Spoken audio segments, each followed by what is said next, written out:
Hello.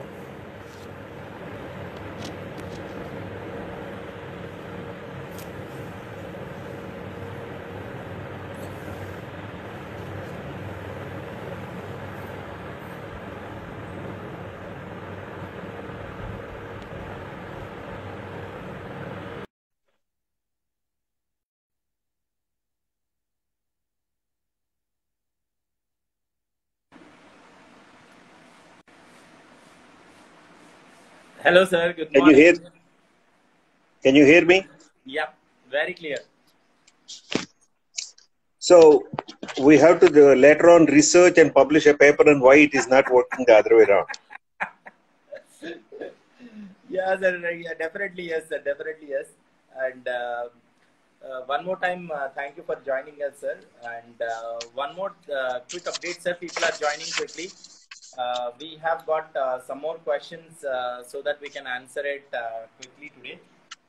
Before we start the session, sir, do you think we need to go for one more time introduction because almost all the users know about ourselves? So I think we'll quickly join with the questions. But before starting the session, sir, if you want to put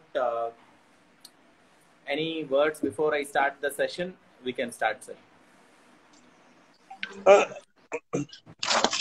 Mujeeb and dear friends, I'm not sure whether any introduction is required because some of the people who are joining may be already who has been part of this earlier live session. But Mujeeb, if you think it helps, you can do it.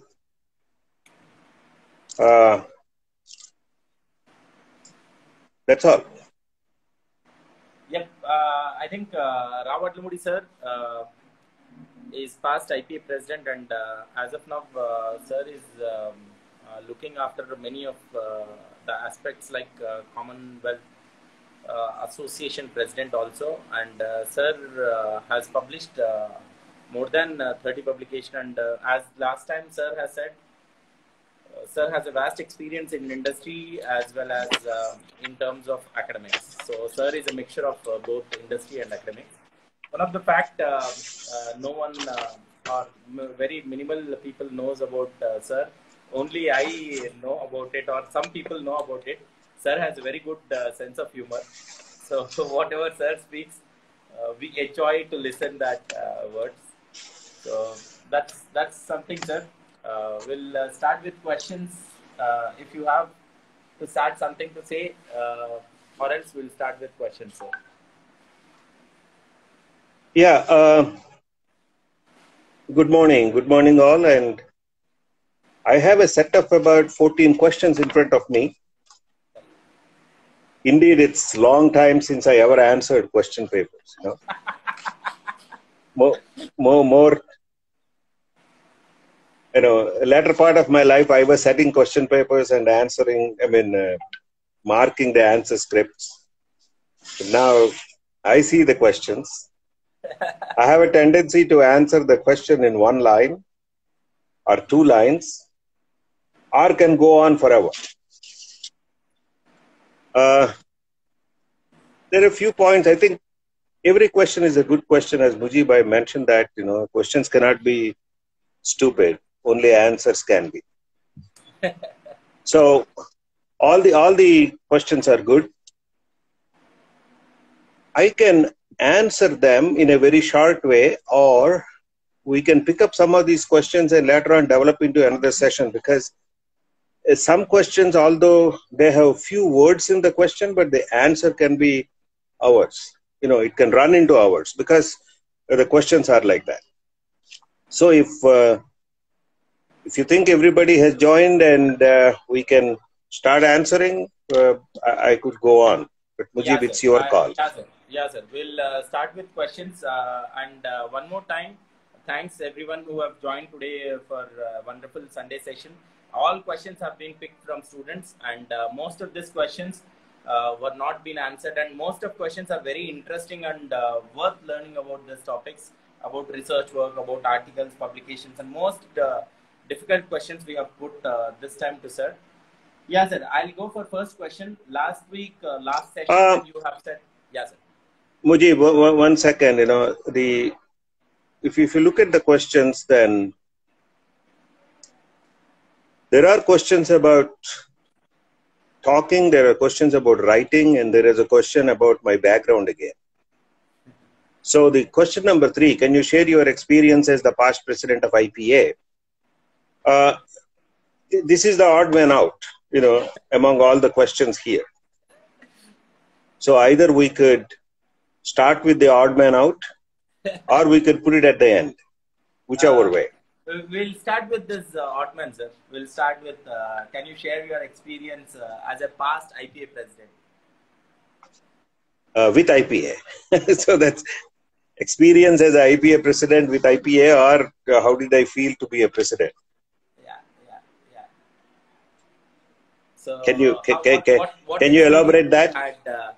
What things you made in IPA? Because last week we had Dr. TV Narayana sir, and sir was telling your name for many times that because he mentioned a few times. He mentioned my name. I heard that. I was also there in that talk. Okay. Let me tell you this. Before I became the president of IPA, I was almost for 18 years or something in IPA, in the Central Executive Committee. So we go to the meeting and we hear all the presidents talking and doing things. In IPA, what happens? President is the boss of the organization. So everybody listens to president. And the president need not, people need not disagree with the president. There can be arguments, but final word is always president. So we are looking at some presidents who have made an impact on the organization. While we also have seen presidents, I don't want to name anybody, that they just were with the association. Contributions probably are not as significant as other presidents. So when you get a chance to become a president, there's a big question mark. You got elected and you have a 2-year term, or it could run into a 4-year term. You have a question in your mind, what can I do as a president of this organization? It is not a small organization. It's a vast organization. It has 80 years of experience. It is almost, when I took over, it was 77 years old. And there are several presidents are there before. How do you address these issues? So as a president, I decided, okay, when I was not a president, I was a Central Executive Committee member. When I was looking at the organization, what are all the things that I did not understand with the organization, or what are all the things that did not provide clarity to the organization? Let me tackle those first. So we have the IPA structure is, there are state branches, there are local branches, and state branches representatives are Central Executive Committee members. And do we know every one of those state branches? Have we met them?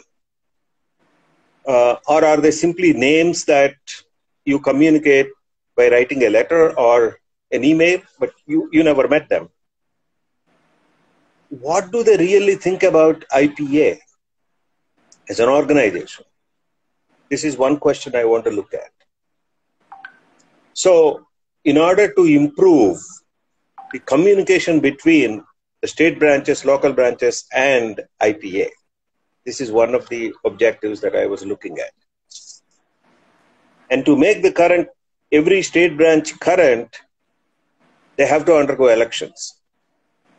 Because the elected representatives can vote for the president. So if a branch has not gotten election done for 10 years, and the president and secretary who were elected 10 years ago were still continuing to be electoral college members of IPA, it is injustice, because other state branches are, electing current representatives, while some are state branches which are just a few people are there forever. It's not correct in a democratic organization. So we had to conduct elections. We had to go there first. We had to meet. We had to talk. This is one of the objectives. The second is, as Dr. Narayana last time very correctly, or I must thank him, pointed out that the finances were in a mess and the clarity in the finances was obtained. Yes, I wanted to look at the clarity in the finances. And the other thing, which Dr. Narayana has done immensely well, is the building. The building was the Bhumi Puja, or the foundation stone was laid. Or Bhumi Puja was done, not foundation stone was laid. In 2007, I took over as president in 2014. In the 7 years, nothing has happened. So the first question I faced as a president is that, what's going to happen for the building? Where is the building? Then I said, what cannot be completed in 7 years' time? When I took over the president and somebody asks me this question, and then I don't say that, in 7 months' time I'm going to finish. But I want to work on that and understand what is the problem that has prevented the building from coming. First thing I found that there's money given by people, and the committees that are there are spending the money for this point, this work, that work, etc., etc., etc. Then I said, no, we have to stop that expenditure. No money should be spent from building fund. We have to protect it, because if we want to construct the building, we need to protect it. Then what are the problems that are coming in the way of getting the building? And to my utter surprise, I realized that it is internal problem. It's not, Narayana sir said there are several permissions to be obtained. Yes, those permissions are coming. But there is an internal problem that people are not agreeing, because somebody says the building should not be there and somebody says the building should be there. And then they have been talking about it for months, weeks, months and years. So you have to cut that down. So in fact, that task was not simple. It took almost 3 years for me to clear that, and disgruntled voices to tell them that it's a IPA building and nobody can come in the way of the building, because it is the desire, or it is the dream of each and every IPA member. So ultimately, when the ground was set, my term was over. So I handed it over to Dr. Narayana to take the initiative, and I also given him a fund. That was when I started as a president, the building fund was 2.8 crores. And when I handed over, it was 4.3 crores. And in that, there is a 1.6 crore contribution for IPC in 2016. Such that Dr. Narayana could do it, and give the required permissions and take the decisions to complete the building. The building is almost done, but the building is locked out too in COVID. So once things have become normal, the building would be completed. So this is what providing the background. Finances were streamlined between state and local branches. We have gotten some understanding. There is good communication. Plus, I encouraged everybody to do what they're doing. Like Narayana was the education division chairman at that time. And I told him that, Narayana, can we encourage local branches? People are approaching Dr. Narayana and local branches to set up, and then we both agreed to do that, and we set up almost like 10 or 15 local branches during my time and formed the Andhra Pradesh state branch. And, because due to the state separation of Andhra Pradesh and Telangana, the Andhra Pradesh state branch located in Hyderabad was stuck there. So we encouraged the Telangana people to take the Telangana state branch formation and the Guntur and Amravati region to get the Andhra Pradesh state branch. So we transferred it over there, such that one not so active state branch has become 2 state branches which both are active. So this is another contribution, things like that. And then the formation of the Andhra Pradesh state branch immensely helped the IPC 2016 in Visakhapatnam, and many people may say that they have all records, but Visakhapatnam is the landmark IPC with 10,000 plus people attending that. You may hear that IPCs every time there is a, we broke the records. Nobody can break that record, even on finances, because it has a budget of 7.5 crores and 9.5 crores was collected. 50 lakhs was spent on Andhra University to improve the facilities there, because that is our, because they have given us the venue, we contributed back.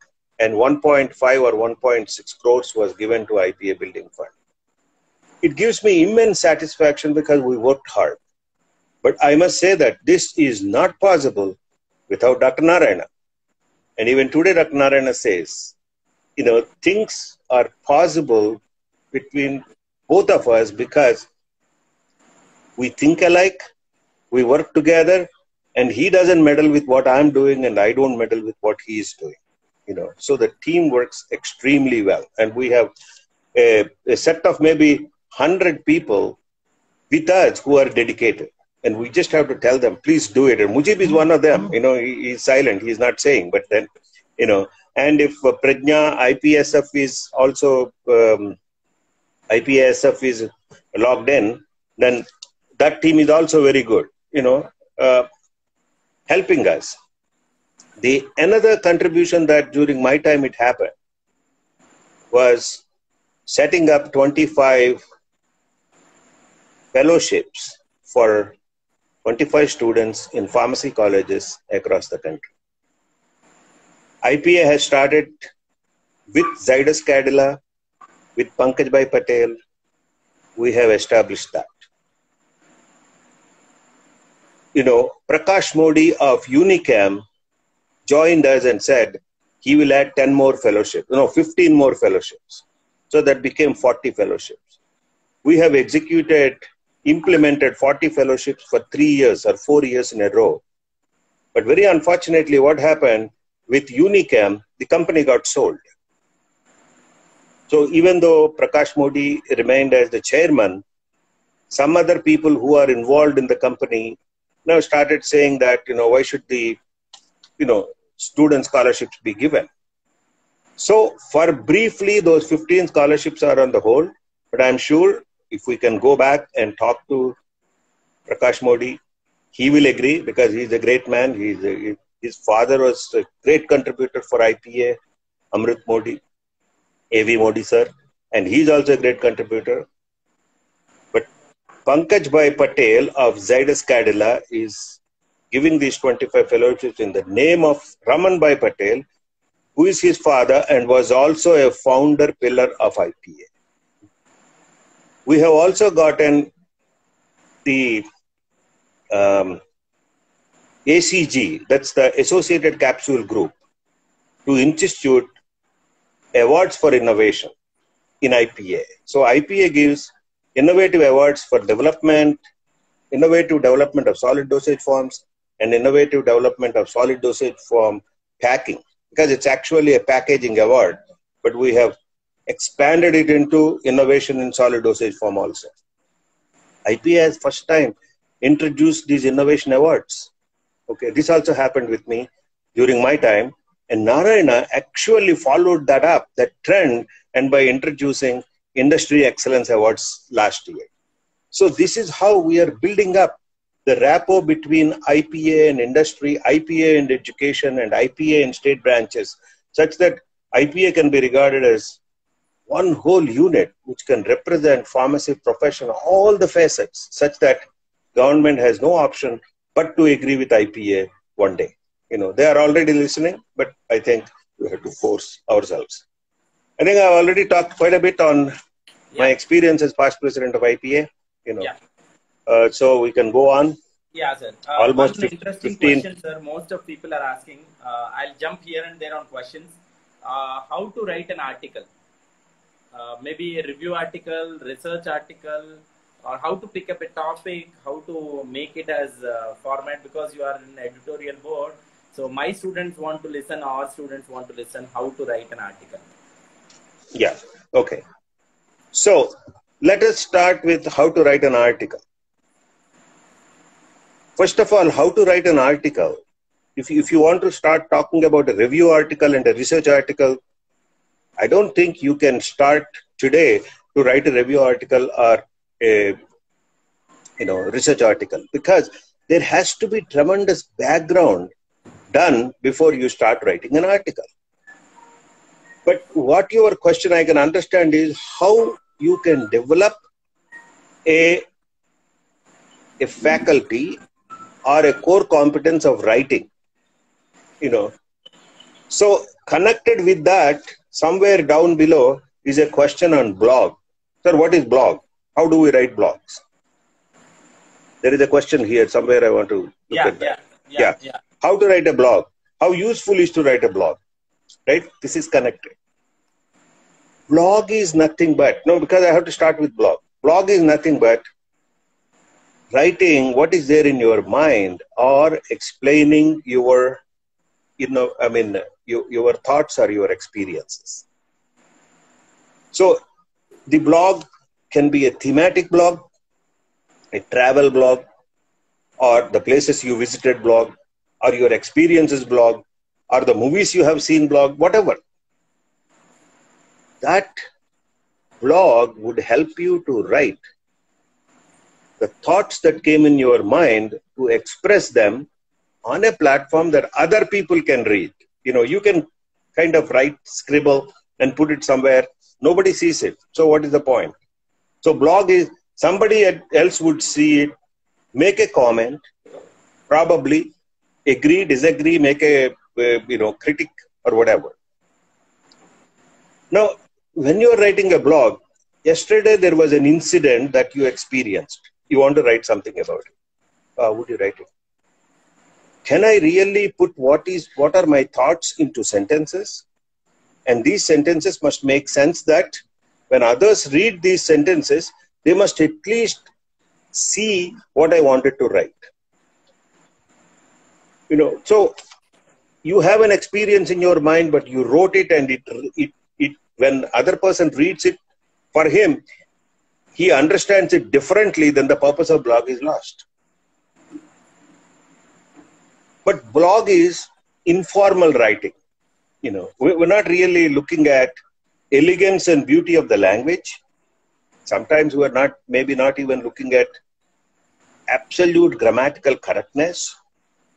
But what we are looking at is, are we able to transmit our ideas exactly the same way that we think it should be transmitted to the other people? If I narrate an incident, when all the other people read that incident, do they experience what I experienced in that particular incident? If they cannot, then the blog is not written properly.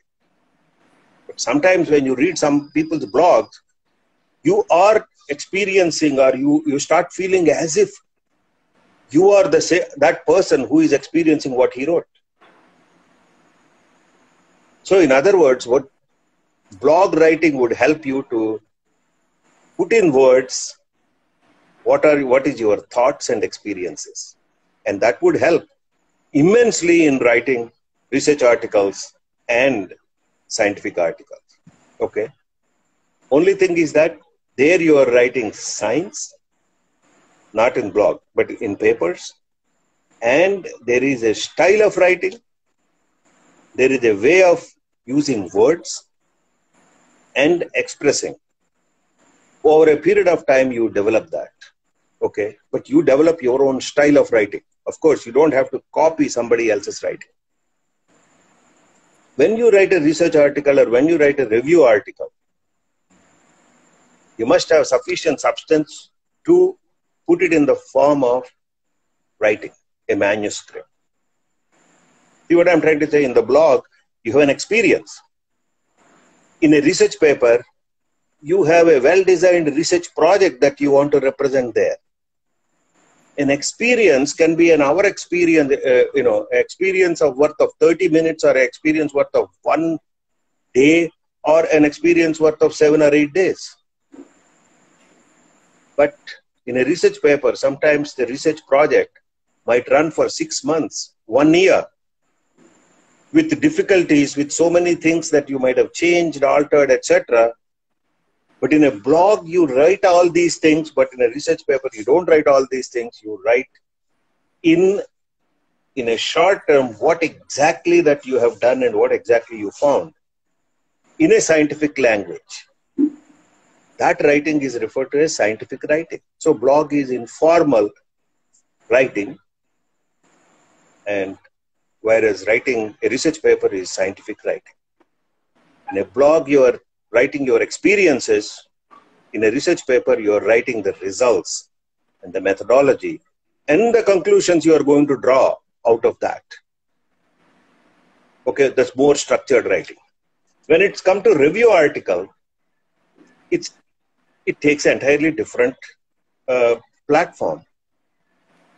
In a review article, you are not writing what is your experience or what you have done, but what you have learned out of reading so many research papers written by so many people.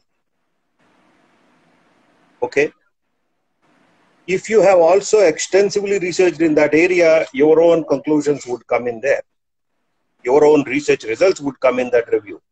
But if you have not done anything, but you have read 100 papers, then you are actually trying to write what you have gained out of those 100 papers in the form of a review article. So you are reviewing all that literature and writing here exactly what you understand. Here comes the problem. So many research papers you read and you have to quote them, but what are you going to write? So many people, what they do is they take paragraphs or sentences from those articles and quote unquote reproduce them and give them the references and say that I have prepared a 10-page review article. Right. Right? Right. But this is work. So you really have gone through these manuscripts, these review articles, and then picked up a paragraph from there or picked up a sentence from there, picked up what they have concluded or what they have reported here. But unfortunately, what happens is when you quoted them, quote unquote, that means when you reproduce their sentences here, it's not original. It's not your writing. Right. So that comes under a huge problem of plagiarism. Right. So therefore, review articles have to be written in such a way that you read a paper and then you write down what is that you have learned in that paper in 1 or 2 sentences or maybe a paragraph. And right below that, the reference of that paper. That means you made a note of 1 paragraph after reading one huge research paper of 10 pages or 15 pages. Then after you read 100 such papers, you got 100 such paragraphs of your own notings of what they have written. Now can you add all these 100 paragraphs and make it into a story? That is a review article. It's tough. It's not easy to write. You think that I have written 30 or 40 papers. Yes, I did. Have I written a review article? No.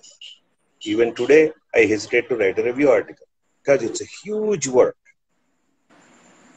So some of you who is interested in writing a review article, you can work towards it. There's no question about it. I'm not discouraging anybody. But I'm just trying to say that it's not just copy pasting from 150 articles to say that it's a review article. That's wrong.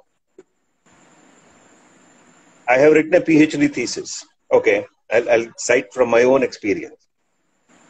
I have worked for 3.5 years in the lab, and I generated so much data. I collected, converted all those data into tables and figures, and then, explanation of the methods, explanation of the results, everything was there. And before writing my thesis, I published all that work in 5 research papers in 5 different journals. So I actually have published my PhD thesis even before I wrote my PhD thesis. Writing the methods, results, and discussion took me almost something like 2 weeks or 3 weeks because I have already done all the work.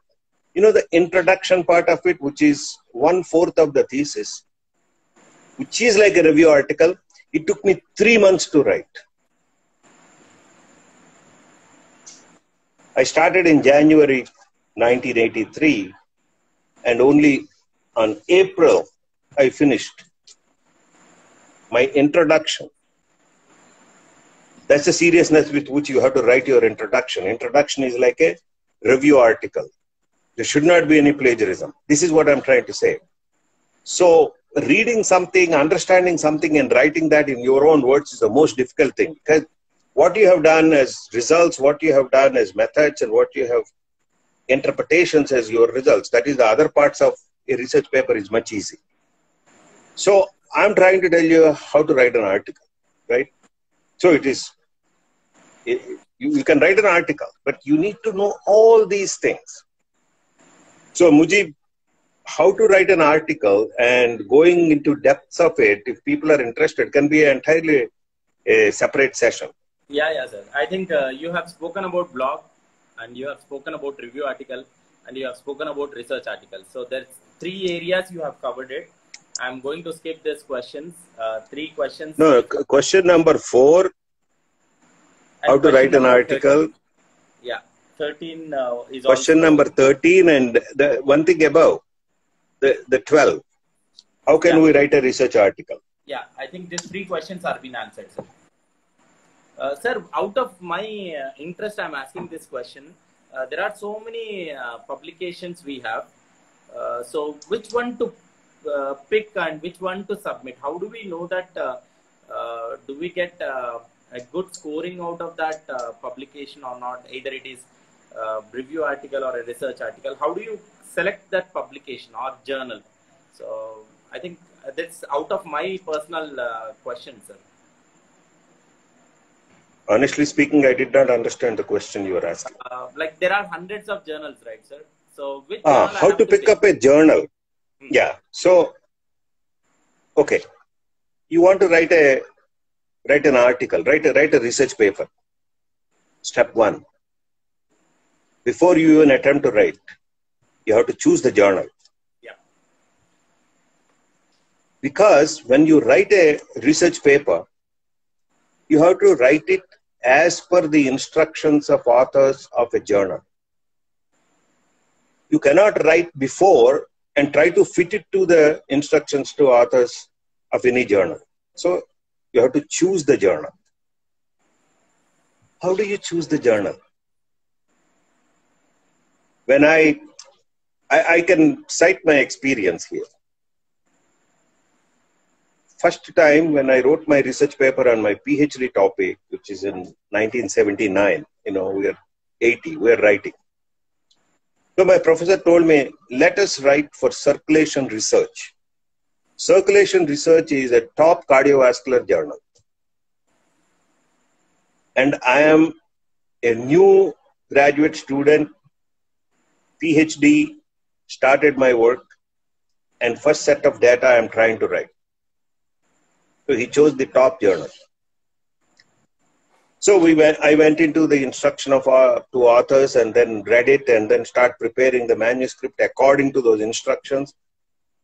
That's very essential, because if you send a manuscript to a journal without following its instructions to authors, they will reject it. They simply say that you have not written this article for publication in our journal because it's not meeting any of our requirements. So they'll throw it out.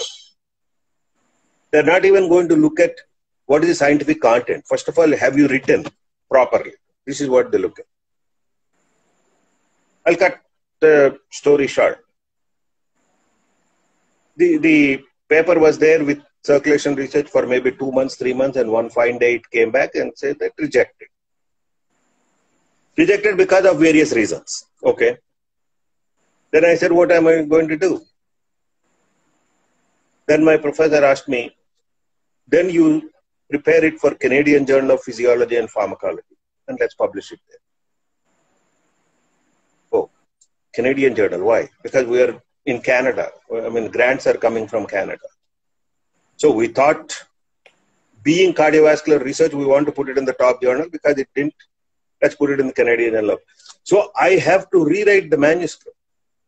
Now remember this. This is not a published manuscript. It is rejected.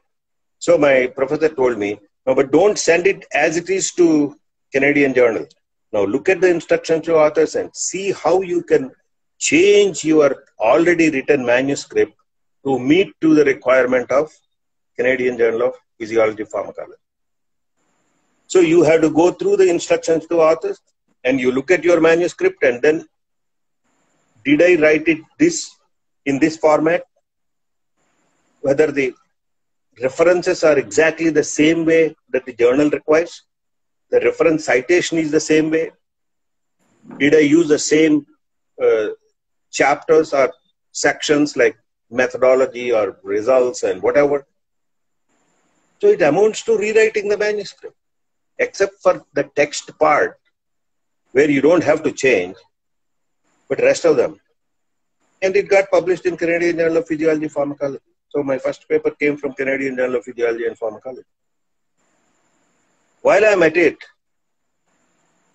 here there is a question number 1. It says that you have around 30 publications. Which is your favorite among them and why?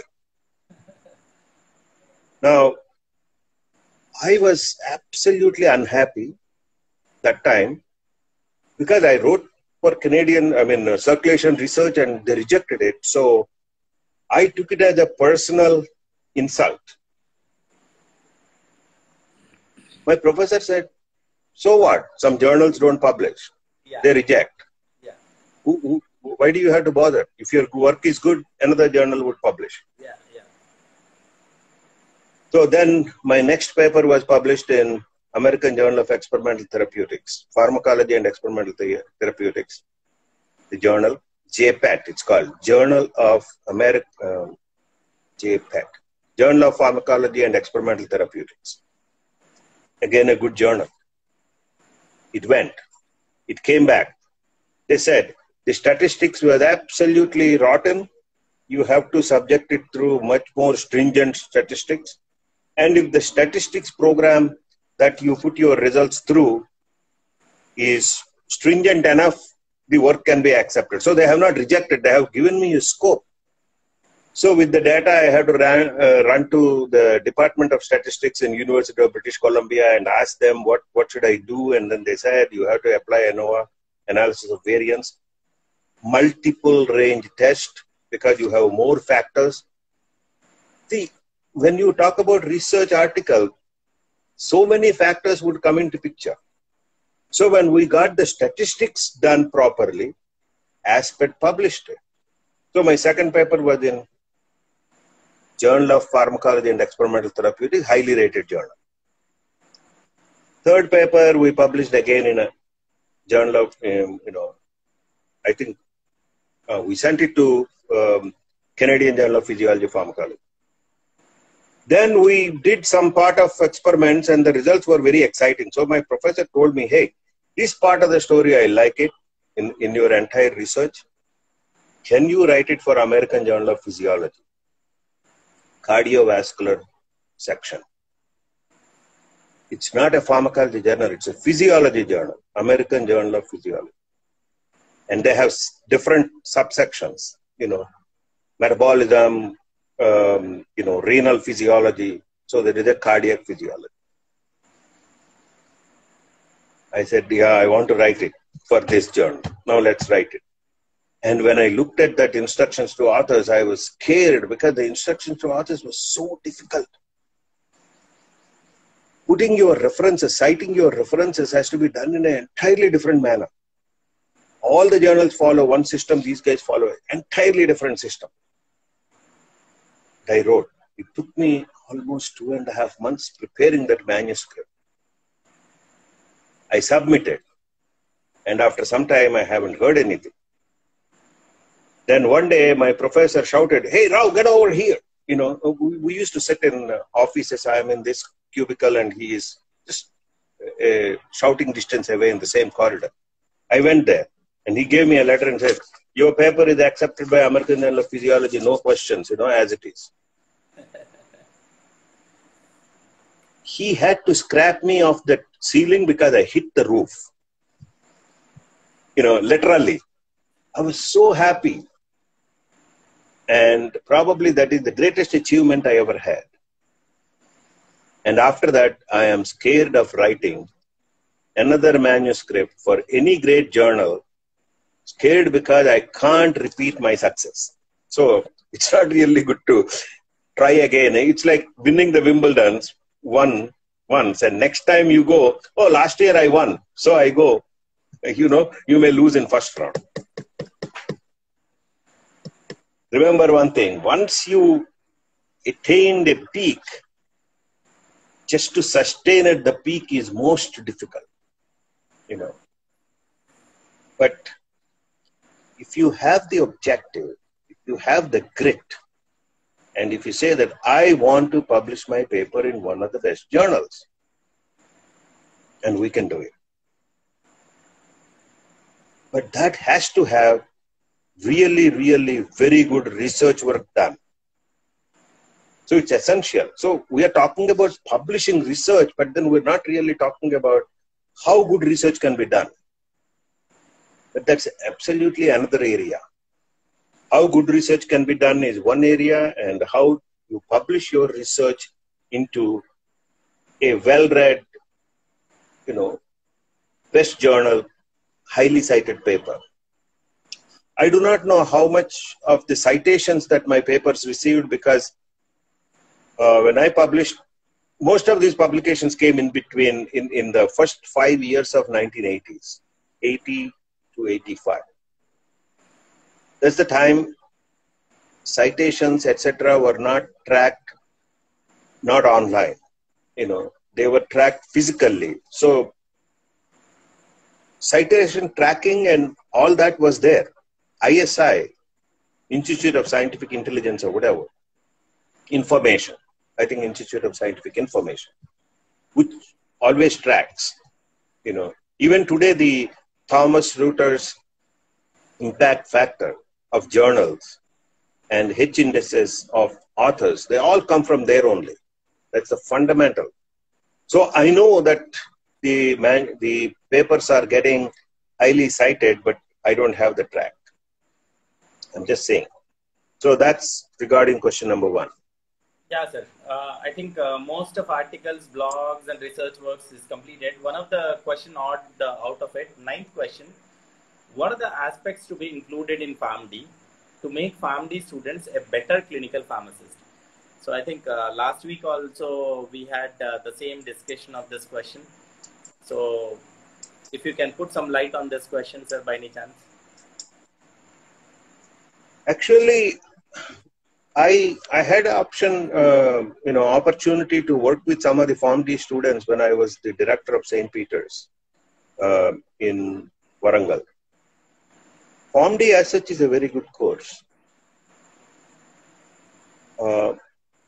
It has sufficient clinical exposure. So, what aspects to be included in PharmD? Let me talk about it. It's not really any aspect is required to be introduced into PharmD. PharmD curriculum and program has to be implemented very meticulously in order to make PharmDs as very effective and capable clinical pharmacists. So things have to be done with a dedication. They almost spend about a year and a half or 2 years, almost 2 years or more than 2 years in clinical. In a clinical pharmacology department in the clinic. But I also heard that there are PharmD programs in which they tie up with the hospital and going there and going for ward rounds and spending time with patients, counseling them, etc., is not taken seriously. Some people don't even go. This is what I heard. I don't know. I am not making any judgments here because I'm not sitting in a judgmental chair. I'm only saying that there's an opportunity to be a clinical pharmacist, and the course gives that opportunity. So when somebody gets that opportunity, they have to make full utilization of that opportunity to become a competent clinical pharmacist. Yes. Is it? There are no lacunae there. Lacunae will always be there. The point is, in a given experience, when a student is going through different areas of medicine, in some areas he or she might get good experience, whereas in certain other areas, no experience. So you cannot be 100% familiar or 100% competent in executing clinical pharmacist jobs in all areas of medicine. I'm talking about cardiology, nephrology, CNS psychiatry, or maternity, infectious diseases, diabetes, whatever you want to say, critical care, emergency care. There's so many are there. So the course can be made more complete when you add layers of specialization subsequently. So the course can be expanded into, after PharmD, then there should be a year or two of super specialty. Okay. Such that a pharmacist, a clinical pharmacist, after that super specialty, he would be like a cardiology specialist. You also would have a cardiology specialist pharmacist. Is the field, is the science, or is the practice going there? Certainly it is going there. In India, we don't find that yet because most of the time we are trailing by 20-25 years behind. So that continues, except in certain areas like IT and pharmaceutical industry, etc. We caught up and we are able to deliver it to the world. But on certain practice-oriented areas, we are yet to catch up. But those are the things that we have to introduce. Oncology pharmacists, such a specific and special area. Pediatric pharmacists, even in cardiology. You go to cardiology, let's say a cardiac surgeon. A pediatric cardiac surgeon is different from a regular cardiac surgeon. Do you realize that difference? Heart is heart. So this guy can operate on adult patients as well as children. No. Child cardiologist or pediatric cardiologist surgeon is a special area. Like that, the clinical pharmacist areas would also be specialized. But okay, I'm already talking about next gen or higher level. What is that ailing the current PharmD program? If you look carefully, if you ask me, PharmD programs are ailing because of a lack of capable instructors. You may ask why. Because before the PharmD program started, there was nobody competent enough to teach this area of pharmacy. And most of the teachers who came to teach PharmD are from M.Pharm pharmacy practice. Okay. So where do these competent teachers to teach PharmD program arise from? Usually the PharmD program itself generates them.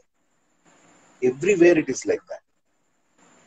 So most of our PharmD graduates, are they interested in taking teaching and research as their core area of interest? I think they should. Only then the instruction and the trainers would get improved to a point that we can take the education to the next level through instruction, through practice. Okay. So these are the people who are experienced going through the clinic, should guide the future students going through the clinic with dedication. That's what is needed. That's how things would develop. And research. Research is very important. Yeah. I think we have got a lot of yes, exactly, sir, all those answers when you are saying this answer. So I think people are accepting with your words that what has to be implemented or what has to be improved in PharmD. So I think we are expecting more drastic changes in PharmD and the systems so that it goes into next level, sir. I can tell you something. Yes. We talked about IPA building, remember? Right. Okay. For 8 years or 9 years, it didn't move anywhere. All the people who are sitting asking the question to the president, why is it not going? Why is it not going? People only ask the question. Somebody has to stand up there and say, I will make sure that it will go. Right? And that was done by me and Narayana. So we make a difference. So people, while they agree, yes, sir, and people who would say that, yes, that is the way to do it, they should also lead it and do it. Right? So agreement should lead to people taking the mantle. Mahatma Gandhi said, please be the change you want to see in the change you want to see in the world. If you want to see a change in the world, you be the change. You be the change means you should bring the change. Don't expect somebody else would come and change it such that you can step in. So I want to actually appeal to all the young minds, saying that anything you find there is a gap and you say that this should be done better than this, and don't expect somebody to do it better than that. You do it. You show the world that you can do better and you lead the way, because you have a great opportunity to lead the way. If everything is, done very well according to your satisfaction, there's no need of any leader, because what would the leader do? You can't add any further, right? You can't contribute anything to already saturated field. There's lacunae, you identify the lacunae and you contribute into the lacunae and you make sure that the lacunae go away, and the name and fame comes to whom? The person who removed the lacunae. And why can't that be you? That's what my point is. Perfect, sir. Perfect. Sir, we have covered most of questions and we have only 5 more minutes. Do we wanted to join in one more time? It would be fine. Or else no. Because I have already segregated my day as this is, I have another webinar tomorrow. So I really enjoy talking this way. So I do not mind if people want to log in to continue this dialogue. Okay. It's a dialogue, I would say, because people are asking questions and I'm answering them. Yeah. I think we are very grateful, sir, that you have spent so much of time and people have really understood a lot of things about articles and research and blogs and how you came and did all these changes in IPA. So we felt very grateful, sir, and we'll definitely go for one more quick other upcoming sessions also, sir. Yeah. So are there any quick questions that we can, because we still have 8 minutes, right? Yeah, 8 minutes we have, sir. And before we go into next thing, sir, I want you to save this video or share this video on once this call is ended, so that we can see all people who have not joined today can also see this video, sir. Once it is ended. Yeah, I hope I can do that, because sometimes it's a challenge whether I'm doing the right or wrong. Yeah. So I'll pick one more question, sir. As you have participated many invited talks, and even I was there, and can you explain, or how to overcome the stage fear? As many of us have this kind of fear, how to talk on stage, and all those questions are here, sir. Before we close our session, sir, we will answer this. How to remove the stage fear. We are not sitting on stage, but there is a stage fear people It's have. easy. It's easy. You have to go on to the stage where you have fear and go on as often as possible and start speaking. Okay? Easy. It takes at least 10 to 15 years to overcome that. No problem. I did the same. I had tremendous stage fear. First, I had fear of facing the students in the classroom. Why this fear comes is because if there is an expectation, can I meet those expectations? If I fall short of their expectation, then they don't appreciate. This is self-doubt that we always have this self-doubt. That's first thing. So you remove that and then you go. So in order to overcome the self-doubt, in order to overcome in order to successfully meet the expectation that I'm meeting the expectation of others, I'm doing good, you have to prepare. It's one. Some people memorize and go. I'm not talking about memory at all. I don't believe in memorization. Whatever you want to speak has to come in your mind automatically. And in order to get that, you need a clarity. And to get that clarity, you need exact understanding of what you want to speak. Okay, now, stage fear can be overcome by going on the stage more often. That's all. Right? Yeah. But let me tell you, from a classroom, when I first started on a public platform speaking in front of so many people, my stage fear came back. I said, oh, in the classroom, I'm very freely able to speak. Why? Here, because there you have the freedom, and here you do not have the freedom. You have to deliver whatever you want to deliver in a short time. Then you start speaking. I started speaking in small platforms, in college platforms, in small seminars. But when you go on to the big ones like IPC or a global meeting, you still have that fear.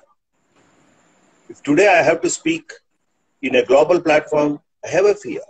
And the fear is, would I be able to deliver it? Would I be able to deliver it to their satisfaction? Or would I be able to deliver it to my satisfaction? When you can do things to your satisfaction, you can overcome all these things. And don't be satisfied easily. Because you need to have yardsticks built. If I deliver a talk, halfway down the talk, I know whether I'm doing a good job or a bad job. The day is bad and you're doing a bad job, don't panic. Just try to complete it, in a very proper way, systematic way, and close it. Because on a bad day, you cannot really excel. It is something like when you are not able to score runs on a cricket field, try to stay as much as time as you can if it's a test match without losing your wicket. And even that becomes difficult, then you lose your wicket and come back. But when the day is good, when you're scoring, then there's no end to it. But as a player, you know it. Today is my day and today is not my day. So whenever you talk, there is a day and that day is not your day. But always have self-doubt in yourself that will I be able to deliver to the expectations and will I be able to deliver to my satisfaction? You are the better judge of your presentations, better than anybody. If you do not have that self-doubt and you go with a confidence, sometimes when you are not prepared also you go with a confidence. And that is what we call as overconfidence. OC, risk OC zyada hai. Overconfidence sometimes make you fall flat on your face. You must also should be able to develop extemporaneous humor, saying things without really waiting for the sentences to form in your mind. Be able to say, if I go out on the stage and if I am not comfortable, the first thing I do is I make a stupid joke.